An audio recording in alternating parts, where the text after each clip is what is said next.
Allianz SE has announced its decision to withdraw a proposed 2.2 billion Singapore dollars voluntary cash general offer to acquire a 51% stake in Singapore-based Income Insurance Limited. The withdrawal follows the blocking of the proposed deal by the Singapore government, which raised concerns over the capital extraction plan, deeming it inconsistent with the insurer's social mission and the public interest.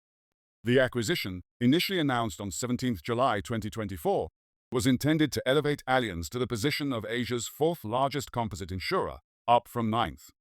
However, the deal faced mounting challenges, including public backlash and heightened regulatory scrutiny, despite enjoying the support of NTUC and parts of the establishment. A turning point came during the parliamentary sitting on 14 October 2024, when Minister for Culture, Community and Youth Edwin Tong criticized the transaction and announced plans to amend the Insurance Act to block the deal in its current form. In his statement, Minister Tong revealed for the first time that the deal included a controversial 1.85 billion Singapore dollars capital extraction plan, which would have diverted substantial reserves from income insurance. He argued that this plan prioritized shareholder returns over income's founding principles of providing affordable insurance access. Furthermore, he emphasized that the plan contradicted commitments made during Income Insurance's corporatization in 2022, when NTUC Income, its predecessor, had been granted special government exemptions to restructure while retaining its social mission. Minister Tong, however, acknowledged that while the current deal could not proceed, the government remains open to new proposals from Income Insurance, whether with Allianz or other potential partners, provided its concerns are fully addressed. On 16 October 2024, Parliament passed an urgent bill amending the Insurance Act, effectively halting the deal. With Allianz's latest statement, the deal has been definitively scrapped. Through its subsidiary Allianz Europe BV, Allianz announced today that it respects the government's decision and has withdrawn its offer. Despite the setback, Allianz reiterated its long-term commitment to Singapore as a strategic financial hub in Southeast Asia. Renato Wagner, Allianz board member for the Asia-Pacific region, expressed disappointment but emphasized the group's confidence in Singapore's insurance market and its plans to strengthen operations across the Asia-Pacific region.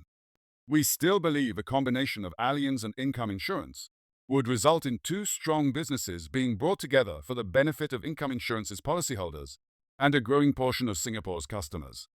We regret having to make this decision, but we will, without question, carry on supporting the Singapore insurance market's continued growth and success.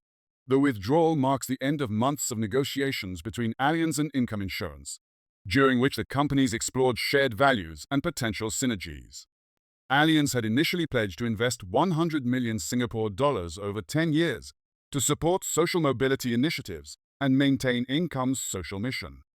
However, critics remained unconvinced, citing concerns that the capital extraction plan and reduced ownership by NTUC Enterprise Cooperative Limited would weaken Income's ability to serve low-income policyholders. The proposed deal would have seen Allianz acquire 54.67 million shares, reducing NTUC Enterprise's stake from 72.8% to 21.8%, relegating it to a minority shareholder.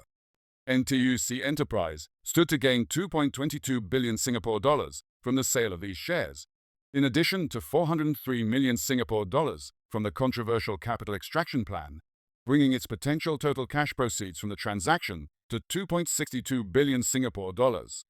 NTUC Enterprise, which did not disclose the capital extraction clause in its announcements or defense of the deal, also faced criticism for its handling of the transaction.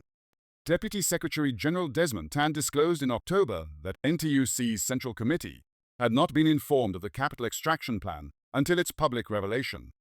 This raised questions about governance, particularly since NTUC Secretary General Ng Chee Meng sits on the board of NTUC Enterprise, which owns Income Insurance. NTUC had initially expressed strong support for the deal, with its president K. Thanalachemi and Ng Chee Meng publicly endorsing the transaction in an official statement on 5 August 2024.